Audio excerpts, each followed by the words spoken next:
The day finally came.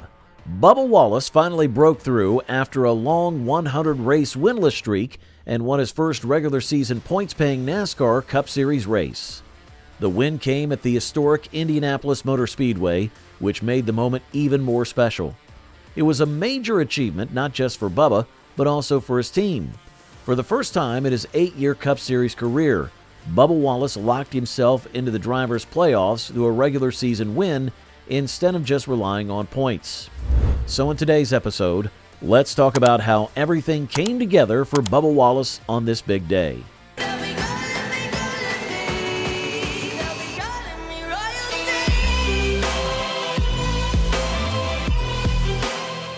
Right from the start of the weekend, Bubba's car showed strong speed. The number 23 car qualified on the front row and stayed in the top 5 or top 10 almost the entire race. Even when the race strategies changed and some cars gambled with different tire calls or pit stops, Bubba and his team stayed consistent.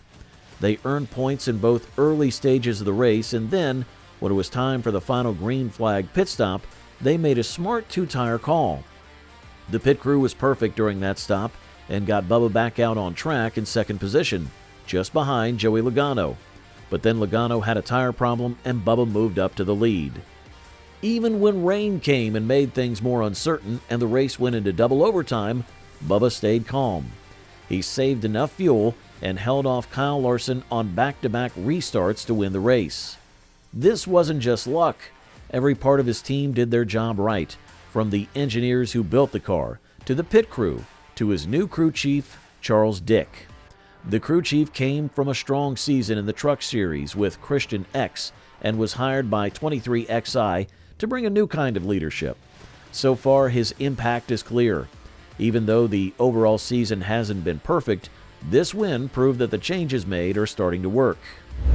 For Bubba Wallace, this moment was about more than racing. He's now 31 and has been part of the NASCAR Cup Series full-time for 8 years. He's no longer just a young driver with potential. He's now seen as a veteran, and in the past, he's faced a lot of outside pressure and criticism.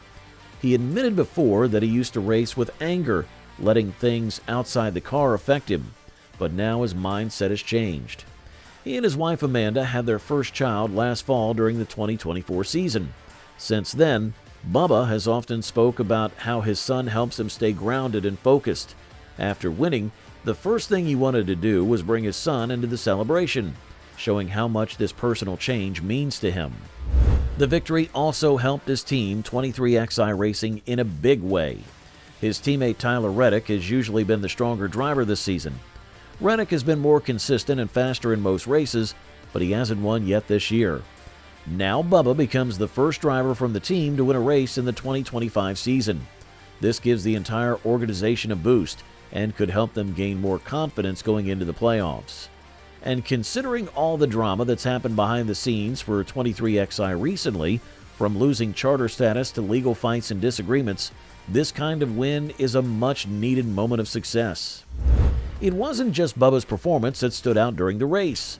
Other top finishers also had strong races. Kyle Larson came in second, leading many laps, possibly the most he's led in any race since the Coca-Cola 600, which shows his team might finally be getting back on track after a rough summer stretch. Denny Hamlin came third, which was impressive considering the weekend started badly for him. He crashed during qualifying and had to race in a backup car. Starting nearly at the back of the pack, he somehow managed to earn 8 stage points and finish on the podium. That shows just how strong his team is right now. Even when things go wrong, they still find a way to fight back. Other drivers also surprised fans. Ryan Preece and Brad Keselowski finished in the top 5.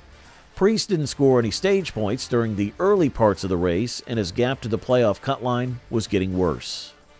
But then he managed to finish strong, which saved his day.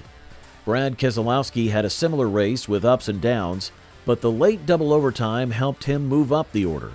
Then there was Todd Gilland, who finished 6th.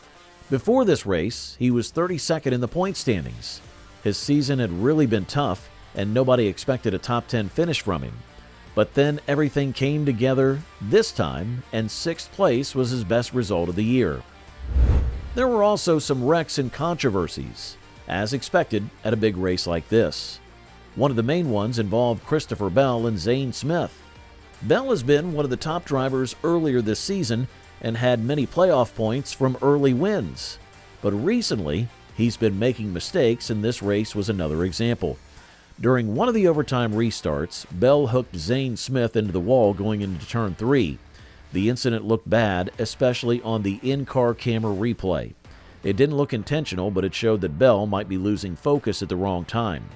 6 weeks ago, many thought Bell would be a favorite for the Final Four drivers in the championship, but now things look shaky. On the other hand, Ryan Blaney had a decent race and finished in 7th place. He was the only Team Penske car to avoid major problems. In fact, both of his teammates were leading or very close to taking the lead when they blew right rear tires. That happened to both of them while they were up front, which strongly suggested that the team was pushing tire pressure or setups just a little too far. It's likely they were experimenting with adjustments ahead of the playoffs. Team Penske often gets stronger during the later months of the season, like September, October, and November, so it wouldn't be surprising if they're using this stretch to test limits. Still, it's clear at this point Penske is not in its best form. Even though Blaney got a top 10, the day overall wasn't great for the team, especially at Indianapolis, a track owned by Roger Penske himself. William Byron also had an up-and-down day. He earned more stage points than anyone else during the race and was running inside the top 5 during the final overtime, but then ran out of fuel and dropped to 16th. If he had held on, he might have taken the regular season points lead from Chase Elliott, but because he lost so many spots at the very end and Elliott finished 13th, Byron is still a few points behind in the standings. It's clear the team has speed, but they're struggling to finish strong when it counts the most. A special mention goes to Katherine Leg, who finished 17th. She was driving a car from Live Fast Motorsports, which is not known for being very competitive. With Bubba Wallace's recent win, he's now locked into the playoffs. That changes the playoff picture and pushes Chris Buescher to the edge. He now sits in the 16th spot, 42 points ahead of teammate Ryan Preece. That's a big gap to close in just 1 week, but there are still 4 races left before the regular season ends. Finally, Ty Gibbs is another name worth mentioning. He recently won the in-season challenge and earned $1 million. That's a big moment for him and Joe Gibbs Racing. His teammates already have race wins this season, so now the focus for Gibbs is to make the playoffs. He's had a strong performance over the past month, with an average finish of just 7 in the last 4 races before Indianapolis. Even though he finished just outside the top 20 this time, the overall improvement is clear. And that's all we have for today's episode. Don't forget to give this video a like, hit that subscribe button, and also ring that notification bell for future updates.